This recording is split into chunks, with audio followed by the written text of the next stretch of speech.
శ్రీ గురుభ్యో నమ. గురుర్బ్రహ్మ గురుర్విష్ణు గురుర్దేవో మహేశ్వర గురు సాక్షాత్ పరం బ్రహ్మ తస్మై శ్రీ గురవే నమ. అస్మద్ గురుచరణ పాదారవిందాభ్యాం నమ. నిన్నటి మన మహాభారత ప్రస్థానంలో ఆ లోమసుడు ఇంద్రలోకానికి వెళ్ళి అక్కడ అర్జునుడిని చూసి ఆ చూసిన విషయాన్ని ఇంద్రుడు అర్జునుడు తెలియజేసినటువంటి సందేశాన్ని కూడా ధర్మరాజు వద్దకు వచ్చి తెలియజేసి, మహానుభావ, నువ్వు తీర్థయాత్రలు చేయాలి, నీతో పాటు నేను వస్తాను, నీకు ఏ విధమైనటువంటి ఆందోళన కానీ భయం కానీ ఖేదం కానీ అవసరం లేదు, నీ యొక్క ఆజ్ఞ మేరకు నువ్వు ఏదైతే సాధించమని అర్జునుడిని పంపించావో అంతకంటే ఎక్కువే సాధించాడు ఆయన, అందువలన తప్పనిసరిగా తిరిగి వస్తాడు అని ఆ విషయాలన్నీ కూడా ఆ యుధిష్ఠిరుడికి నివేదించాడు. అప్పుడు అదంతా విన్నటువంటి వాడే, శ్రద్ధగా విన్నటువంటి యుధిష్ఠిరుడు ఈ విధంగా చెబుతున్నాడు. నా హర్షాత్ సంప్రపశ్యామి వాక్యస్యోత్తరం క్వచిత్ స్మరేద్ధి దేవరాజోయం కో నామా అభ్యధికస్తత. అప్పుడు ధర్మరాజు అంటున్నాడు లోమసుడితో, మీ దర్శనము మీ మాటలు కూడా విని నేను ఎంతో ఆనందాన్ని పొందానయ్యా. మీకు ఈ వచనాలకి బదులు నేనేం ఇవ్వలేను, ఎందుకంటే నేను దేని గురించి అయితే బాధపడుతున్నానో నా హృదయం తెలిసినటువంటి వ్యక్తిలా నా బాధను పోగొట్టడానికి తగినటువంటి వ్యవస్థనంతా నువ్వు ఆ జరిగినటువంటి ఆ అర్జునుడి గురించి తెలియజేసి నాకు అమితమైన ఆనందాన్ని కలిగించావు. ఈ వచనాలకి నేను బదులు ఇవ్వలేనయ్యా.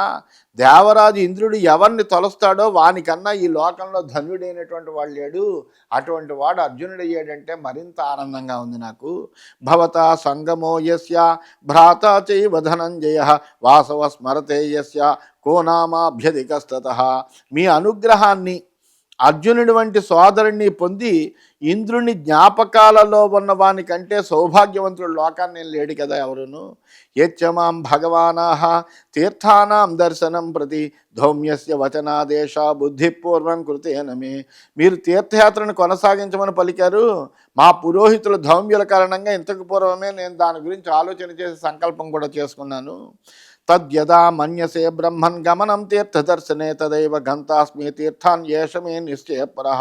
మీరు ఏ సమయంలో అయితే ఆదేశిస్తారో ఆ సమయంలో ఈ తీర్థయాత్రను ప్రారంభిద్దాము, ఇది నా నిశ్చయము అని ఆ ధర్మరాజు చెప్పాడు.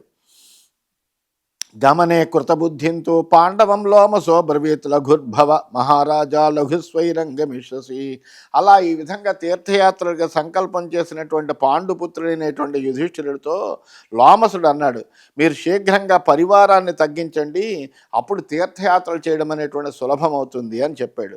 అంటే అప్పుడు యుధిష్ఠిరుడు చెప్తున్నాడు, భిక్షాభుజో నివర్తంతాం బ్రాహ్మణ యతయస్యే క్షుత్రుడ్ అధ్వశ్రమాయాస సీతార్తిమ సహిష్ణవ.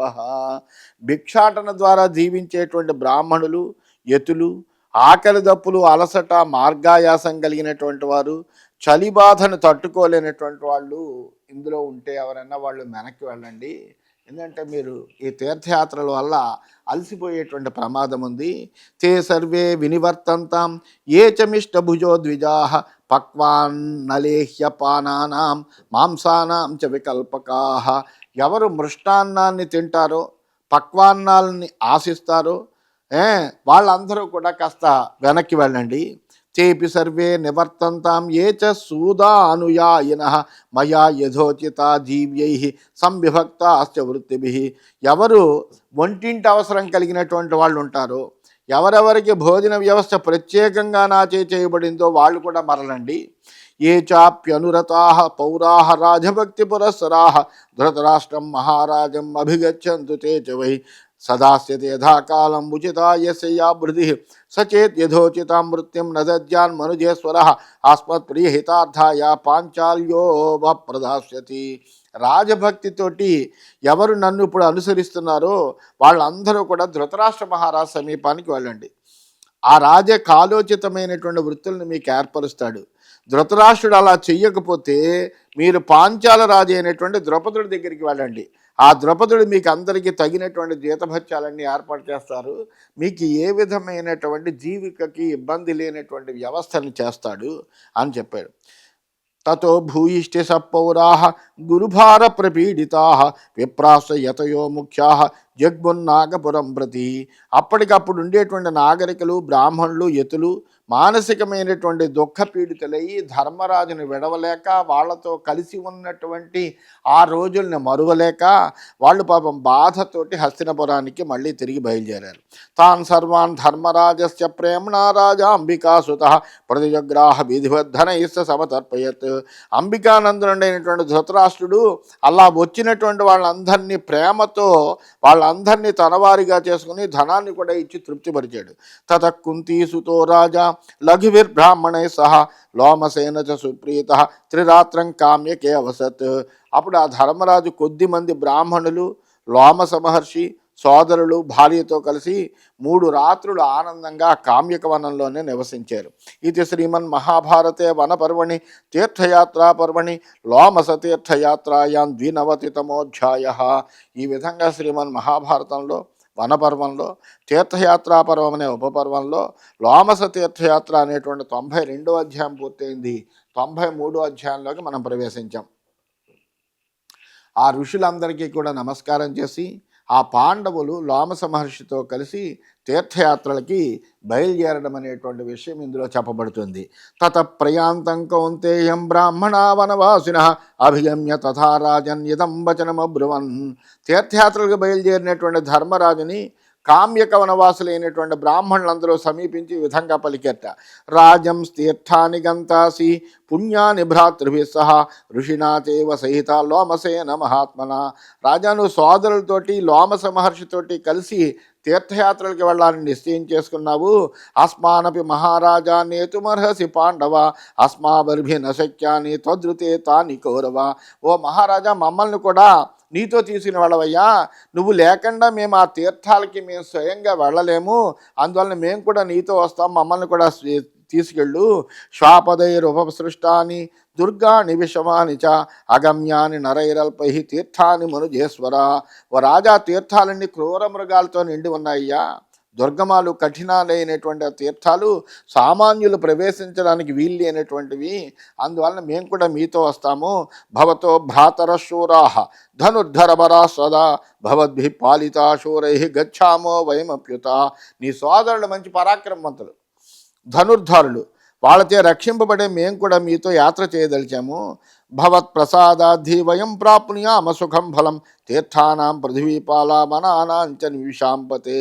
ఓ రాజా, నీ అనుగ్రహంతో మేము కూడా ఈ తీర్థయాత్రలు వనవాసాల ఫలితాన్ని సులభంగా పొందుతామయ్యా. తవ వీర్య పరిత్రాతాః శుద్ధాః తీర్థ పరిప్లుతాః భవేమ ధూతపాప్మానః తీర్థ సందర్శనాన్ నృప. ఓ రాజా, నీ బలపరాక్రమాలచే రక్షింపబడేటువంటి తీర్థాల్లో స్నానం చేసి మేమందరం కూడా పరిశుద్ధమవుతామయ్యా. ఈ తీర్థ సందర్శనం చేత మాలో ఉండేటువంటి పాపాలు ఏమైనా ఉంటే అవన్నీ కూడా పోతాయి. భవానపి నరేంద్రస్య కార్తవీర్యస్య భారత అష్టకస్య చ రాజర్షే లోమపాదస్య చైవ భరతస్య చ వీరస్య సార్వభౌమస్య పార్థివ ధ్రువం ప్రాప్స్య దుష్ప్రాపాన్ లోకాం తీర్థ పరిప్లుతః. ఓ రాజా, నువ్వు కూడా ఆ తీర్థాల్లో స్నానం ఆచరించి కార్తవీర్యార్జునుడు, భరత చక్రవర్తి, అష్టకుడు, లోమపాదుడు చేరినటువంటి లోకాలకు వెళ్తావయ్యా. ప్రభాసాదాని తీర్థాని మహేంద్రాదీంశ పర్వతాన్ గంగాద్యా సరితశ్చైవ ప్లక్షాదీంశ వనస్పతిన్ త్వయా సహ మహీపాల ద్రష్టుమిచ్చామి హే వయం యది తే బ్రాహ్మణేష్వస్తి కాచిత్ ప్రీతిర్జనాధిప కురుక్షిప్రం వచోస్మాకం తతశ్రేయోభిపశ్యతే. ఈ ప్రభాసాది తీర్థాలు, మహేంద్రాది పర్వతాలు, గంగాది నదులు, గొప్ప గొప్ప అద్భుతమైనటువంటి వృక్షాలు ఉన్నటువంటి ప్రదేశాలు నీతో తిరిగి మేము కూడా చూస్తామయ్యా. బ్రాహ్మణులపై నీకేమాత్రం ప్రేమ ఉంటే మా మాటలు తిరస్కరించకు. దీనివలన మీకు శుభం కలుగుతుంది, మాకు శుభం కలుగుతుంది. తీర్థాని మహాబాహో తపో విఘ్నకరై సదా అనుకీర్ణాని రక్షోభి తేభ్యో నస్త్రాతుమర్హసి. తపస్సులకి విఘ్నం కలిగించేటువంటి రాక్షసులు అనేక మంది ఈ తీర్థాలన్నీ కూడా ఆశ్రయించున్నారు. వాళ్ళ నుంచి నువ్వు మమ్మల్ని రక్షించగలవు. తీర్థాన్యుక్తాని ధౌమ్యేన నారదేన చ ధీమత యాన్యువాచ చ దేవర్షి లోమస సుమహాతపా విధివత్తాని సర్వాణి పర్యటస్వనరాధిప ధూతపాప్మా సహాస్మాభి లోమసేనాభిపాలిత. నువ్వు పాపరహితుడివై ధౌమ్యముని, అట్లాగే దేవర్షి అయినటువంటి నారదుడు, లోమసుడు, చెప్పినటువంటి తీర్థాలని సేవించి లోమసుని కారణంగా ఆ తీర్థాల్లో పవిత్రుడివై మాతో కలిసి ఆ తీర్థాల్లో సంచరించవయ్యా. స రాజా పూజ్యమానస్తై హర్షాదశ్రు పరిప్లుత భీమసేనాదిభిర్వీరై భ్రాతృభి పరివారిత బాఢమిత్యబ్రవీత్ సర్వాన్ తాన్ ఋషీన్ పాండవర్షభ లోమసం సమనుజ్ఞాప్య ధౌమ్యం చైవ పురోహితం. అప్పుడు ఆ యుధిష్ఠిరుడు సోదరులందరితోటి పరివేష్టుడై వారి మాటలు విన్న వెంటనే అతని కళ్ళంబట ఆనంద బాష్పాలు కారేట. లోమస ధౌమ్యుల యొక్క ఆజ్ఞను తీసుకుని బాగుంది అని వాళ్ళ మాటలను ప్రశంసించి వాళ్ళని కూడా అంతమంది మహర్షులు తనతో వస్తానంటే అంతకంటే భాగ్యమే ఉంటుంది అని వాళ్ళందరినీ కూడా తనతో తీసుకుపోవడానికి అంగీకరించాట. తతస్స పాండవ శ్రేష్ఠ భ్రాతృభి సహితో వశి ద్రౌపద్య చానవజ్యాంగ్య గమనాయ మనోధదే. ఆ తర్వాత తన సోదరులతోటి భార్యతో కలిసి వెళ్ళడానికి పాండవ శ్రేష్ఠుడైనటువంటి ధర్మరాజు నిశ్చయం చేసుకున్నాడు. అథ వ్యాసో మహాభాగ తథా పర్వత నారదౌ కామ్యకే పాండవం ద్రష్టుం సమాజగ్మర్మనీషిణ తేషాం యుధిష్ఠిరో రాజా పూజాం చక్రే యథావిధి సత్కృతాస్తే మహాభాగా యుధిష్ఠిరమధాబ్రవన్. ఇంతలో అదే సమయంలో వేదవ్యాసుడు అలాగే పర్వతుడు నారదుడు కామ్యకంలో ఉండేటువంటి ధర్మరాజును చూడాలని వచ్చారట. వాళ్ళందరికీ ధర్మరాజు మళ్ళీ యథావిధిగా పూజ చేశాడు. వాళ్ళందరూ కూడా ధర్మరాజు చేసినటువంటి ఆ సత్కారాన్ని స్వీకరించినటువంటి వాళ్ళై ధర్మరాజుతోటి ఈ విధంగా చెబుతున్నారు. యుధిష్ఠిర యయో భీమ మనసా కృతార్జమం మనసా కృత శౌచా వై శుద్ధాస్తీర్థాని యాస్యథ. ఓ యుధిష్ఠిర, భీముడా, భీమ, నకుల సహదేవులారా, మీరందరూ తీర్థయాత్ర విషయంలో మనస్సును పరిశుద్ధంగా ఉంచుకోండి. మనస్సు పరిశుద్ధమైనప్పుడే తీర్థయాత్రలు చేయాలి. అంతేకాని మనస్సులో ఇంకా పాప పంకిలమైనటువంటి ఆలోచనలు ఏమి ఉండకూడదు. మనస్సు అంతా పరమాత్మ ఎందే నిండి ఉండాలి తీర్థయాత్రలు చేసేటప్పుడు.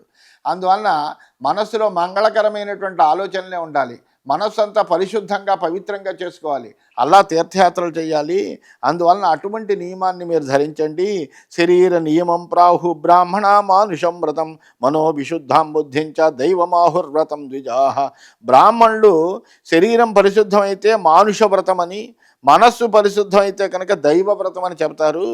మనో హ్యదుష్టం శౌచాయ పర్యాప్తం వై నరాధిప మైత్రీం బుద్ధిం సమాస్థాయ శుద్ధాస్తీర్థాన్ని ద్రక్షత.